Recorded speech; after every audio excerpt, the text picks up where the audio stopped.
So I'm Kathleen Weyts. I'm the editor-in-chief of this magazine. It's called Glean.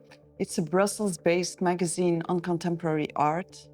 We publish in English 4 times a year. On the cover you see Cecilia Vicuña, who was recently in Brussels. And we focus on the Brussels scene, first of all, which is a very international artistic scene. But we go much broader than that. We look at artistic encounters within Europe, within different cities, and of course, all the networks that exist through artists and curators, galleries, musea, which brings us around the world. I am the initiator, actually, of this exhibition. I was talking with the team of TheMerode, with Emmanuel Indeke, about what we do within the magazine, and also that there is a huge presence of our artists internationally, which stays a lot under the radar. And I thought it might be interesting to unveil actually this presence, which we do already in the magazine, but it's also interesting to make it present in an exhibition. And of course, the environment of the private members club of TheMerode is very dynamic and challenging in a way, but also very pleasant. So I was very happy that Emmanuel accepted this to create an exhibition on these Brazilian-Belgian exchanges. I invited Bénédicte Goesaert. She's a good friend. She's also a very good curator, and she has a good knowledge also of both the scene in Belgium as abroad internationally. And she has a huge passion for Brazil. So she was like the perfect partner to do this project with.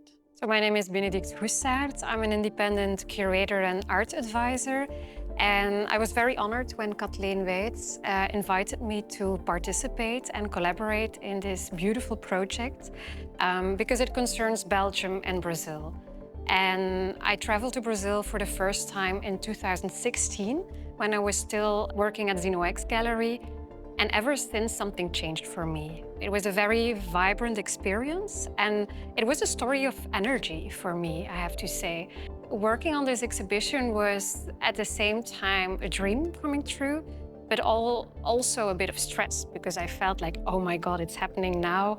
It has to be good. What will we talk about? Because there's so many directions to go. There's so many conversations. So I'm very happy to be here also in TheMerode, because it's a place of people and for people. Yeah, that's how I came into this project, and together we selected the artworks. Well, the departure point for me was this presence of artists in different venues. As I said in the beginning, Brussels is a very international place. Belgium is a very international place for artists. And this is so rich. And we tend to forget that we have so much going on in our own country. We can go see so many great exhibitions every day. I've been working in this world for more than 30 years now.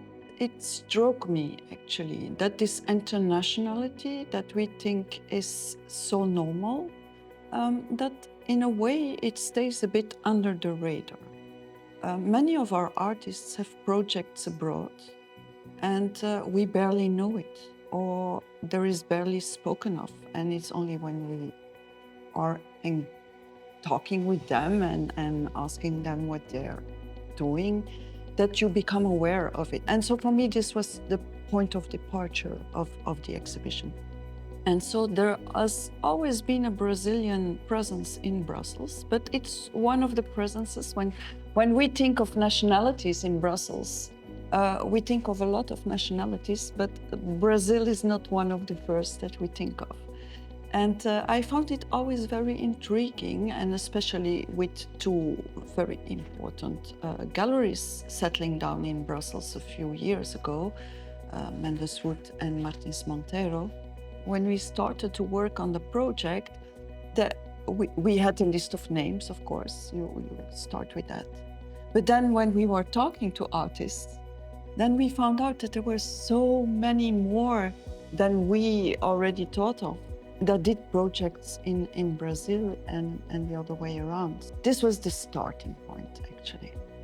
Well, I think it's a quite special project. If we look to Belgium, which belongs to one of the smallest countries in the world, and then Brazil is a continental country, super big. So in a way, to then kind of do an exhibition that addresses topics within this field, this Belgian-Brazilian field, we call it also a landscape, because we actually want to go beyond countries, beyond nationalities, because we live in a more global and international world these days. So it is quite interesting. And what we learned through this project is that for Brazilian artists, it's very important to be able to travel to Europe. Several artists really informed us about their perception and relation to Brussels. They were quite amazed how strong and how dense it is here in relation of the many cultures, the many different perspectives on life, on international elements. So that was for us very interesting to see how important it is for artists to travel, but also it's such a big topic and we had so many artists on our list that we also had to find a way to make a selection. And then we decided, let's focus on artists from Brazil who have been in Belgium, who have shown work here, who have maybe lived here even for a while or still are, and then to look vice versa. And that was quite interesting because so far we could almost say that our knowledge of Brazilian artists coming to Belgium was a bit bigger than understanding which Belgian artists who have been in Brazil. So we have invited several Belgian artists, but working on this exhibition, we feel that there's a lack of knowledge actually in Belgium. One thing that is also very important to mention, actually, we are in the year, like now in September, the new Sao Paulo Biennial is opening. This is the oldest biennial in the Latin American continent, and it's next to Venice. It's actually an incredibly important biennial.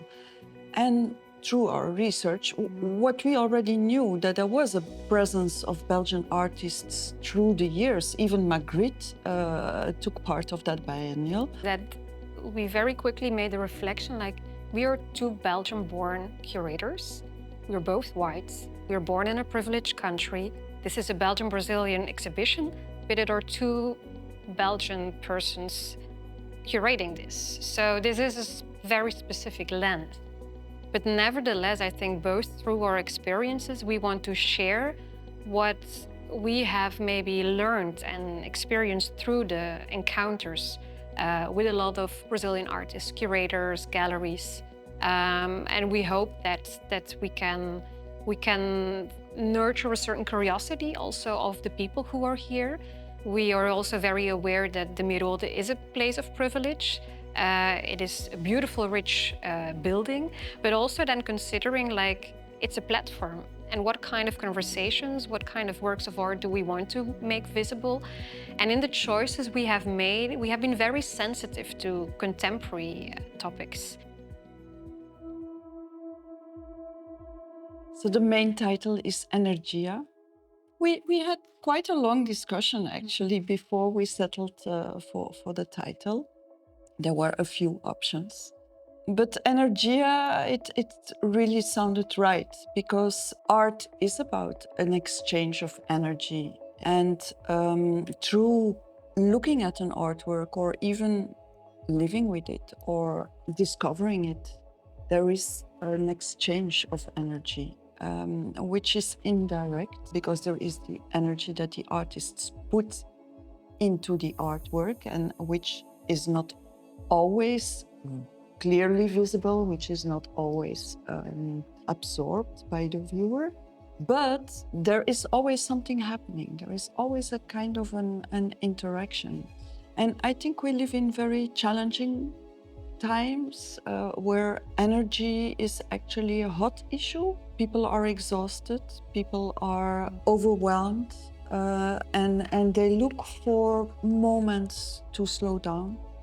They look for contemplation. And it can go in different directions. Because if we think about energy, it can be uplifting, but it also can be draining. It can be dangerous, it can be challenging. And I think that is also reflecting a bit in the times we live now. And for me also what Brazil is. We often see Brazil as a kind of paradise, the tropical plants, the animals, holidays, the beach, Ipanema. So the full title of the exhibition is Energia, Artistic Presence in the Belgian-Brazilian Landscape. It's a long one, so that's why the short one is Energia.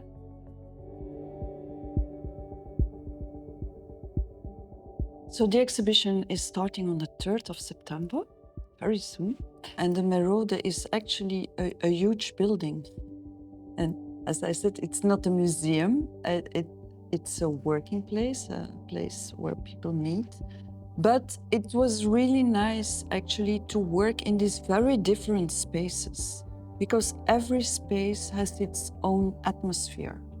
And we tried to honor this also through the artworks and to bring together pieces that are in a dialogue and that can also spark a certain conversation, certain subjects that we want to address. And so we really tried to give every space a bit its own vibe, to create these different environments actually within the building. And so not all people that will come in will see the entire show. Of course, we hope they will, but we are very aware that people are just also passing through or spending just a few hours here. And we hope that when they are in a specific space, that they can feel that there is something happening and that there is something that creates a kind of energy. We also took into consideration the values of the Merode, where curiosity is important, contagious enthusiasm, diversity, knowledge, exchange. So that is also something, because we enter in a specific place, so it is a way of how do you open that dialogue and how can we work with the space, honor the space, and also the ambitions and aspirations of the Merode. It's an interesting coincidence, rather beautiful, but the moment that the exhibition opens at the Merode, the São Paulo biennial will open in São Paulo, in Brazil. So we might miss some of our Brazilian friends because they all are in Brazil celebrating, but it's quite beautiful to have these big moments of celebration on the same moment in Belgium and Brazil. There have been a few shows in Belgium that were talking about Brazilian artists. There was a very interesting show, I think it was 2006, in MUCA, the Museum of Contemporary Art in Antwerp, which was called Arua, which was talking about the artistic art scene in Rio, and especially with a focus actually on the fact that a lot of art in Rio is presented and is even created in the streets. And the importance also of the street in this artistic life in that city. And it was a very beautiful show, and for me also one of my first encounters with a few Brazilian artists. There was another very beautiful show in SMAC in Ghent about Anna Bella Geiger. Anna Bella Geiger, who is one of the most important artists of the Brazilian art scene, who has had a long career from the 50s on. And we are so happy that we can present work of hers. We were looking at what was present in our musea, in their collection. Of course, also we collaborated very closely with the Brazilian galleries present in Brussels. Thanks to Bénédicte, I must say, we also could lend quite a lot of important works of a private collector. It is very interesting to see that Belgian collectors, who have quite a reputation for collecting art and being early in collecting art, that there's quite a lot of art from the Brazilian landscape here in Belgium. So we also took that into consideration to go there. So we visited private collections and even sometimes entered the bedroom of people, because art is everywhere when people live with it. So that's quite interesting to see. There are also Belgian collectors who hosted Brazilian artists who organized a residency. We worked closely together with the galleries who are here, who have been very generous to realize some loans. So this is Mendes Wood Gallery and Martins Monteiro. But we also worked with galleries who are based in São Paulo. Luisa Strina Gallery, Fortes da Loya, Gabriel, because their artists also have been included in exhibitions in Belgium. So it's not only that we have worked through the galleries that are located here in Brussels. So we had 2 works coming from Brazil, but most of the loans come from Belgium and a few were located in Paris. And this is very important also, of course, the artists. There are many artists in this show that are not presented through a gallery or that are lending us their works that they made in relation to their Brazilian experience. This is also very important to mention, that we also worked directly with some of the artists in the show.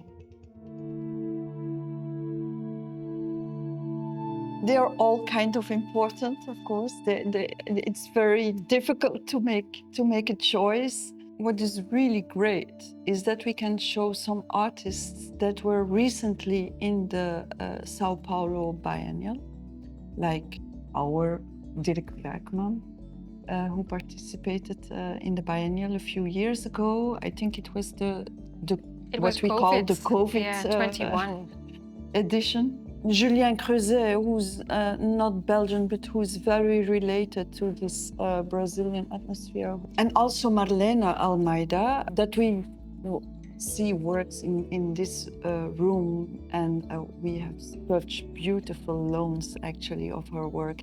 And she will be part of the actual Sao Paulo Biennial, and she has also a show at this moment at the Walter Leblanc Foundation, very beautiful show. There is Pelagie Gbagidi, who recently was for a few weeks working in Brazil and introduced us to an artist that she worked with. And so we were very happy that we can show also a work of his as a photographer, Caramunci. But what is for me also very important is that we could present artworks by Antonio Oba, because he's an artist who mainly is based in Brasilia, and he deals a lot with history, but also how we can transform history, how we can transform traumas, very harsh events, and search for a way of healing. But in his work that sometimes even can be provocative. So he did in 2017 a quite provocative performance in Brazil, and he actually had to flee the country because he was getting like death threats, also even the gallery. So out of protection, they actually send him to Brussels partly. He has been in Brussels and in Belgium. And we are showing 2 works that he made in that period. So it is very interesting how then Brussels can become a safe space for somebody, for an artist, and then to see what kind of work that comes out of that experience. In the conversation about racism, Black artists, the challenges, because we cannot forget also that half of the people in Brazil are Black. That is also presented and addressed in the work of Bruno Baptistelli, where we show the Brazilian flag, but then, let's say, with a Pan-African filter on top. So we don't see the green and yellow colors and the blue, which also refers to the Portuguese lineage, but he refers to the African story. We also show work by Philippe van Snick. He is an artist who passed away in 2019. But he was based in Brussels for a long time, and he traveled to Brazil in 2015. And he showed works in Casa Modernista in São Paulo and in MAM Rio, the museum in Rio that was quite important also in the history. And what is interesting to see is that going there has inspired him to afterwards create actually a Leporello, an edition, that are based on experiences visiting the Boule Marx gardens. And then afterwards, he created a series of 10 paintings from there. And we're showing 4 of them. Actually, at this moment in Brussels, there is an exhibition going on, which is called Amazonia. And it's photos of Sebastião Salgado, who recently passed away. Very important Brazilian photographer who traveled the world. Yeah, we live, as I already said, in very difficult times, and it sounds almost like a cliche. And we create a habit of turning the head away, of kind of focusing on different things. But Salgado, he did the opposite. He just put his lens there where it hurt. There were things going on that he thought the world should see. And so he traveled a lot in Africa. He traveled the whole world, actually. It was important for us to show some of his photos, and we are happy that we could loan them from the ING collection. It's only 4 photos, but I think and I hope that when people will see them, that they will wonder what they are looking at. I am a very strong believer that you don't have to have all the explanation to enjoy an artwork or to be intrigued by an artwork. And what we want to do is to spark the conversation, is to give people something not just to look at, but that makes them wonder, that opens their mind, that maybe can interest them in such a way that they try to look further, or that they become intrigued. Maybe spark a discussion also, because not all the subjects that we address are easy subjects. So what we want the most is that between meetings here, when people go from one place to the other, they were maybe early, that they maybe have a moment of slowing down, having a moment of meditation just by looking to something. And maybe they don't have to really try to understand it, but to figure out what it does with them. I think that one of the exciting things of Merode is that it's a place where very different people come together. People also from different backgrounds who do completely different things in life. And yeah, I'm really curious to see how they will react to this show, and also the people who work here, because I think we kind of challenged the place also. And so we are very happy that TheMerode was really opening up to our many requests, yeah, to create a different kind of environment. We also hope that the people who work here, that they can relate to it and that they are happy with what we did. So yeah, we made an issue specially related to this show. And the first work you will see upon entering TheMerode is made by Rosanna Polino, and her work is also on the cover of Glean. Yes, and so it's right away 2 times the entry. So the magazine itself will be launched on the 6th of September during the rendezvous weekend here at Merode.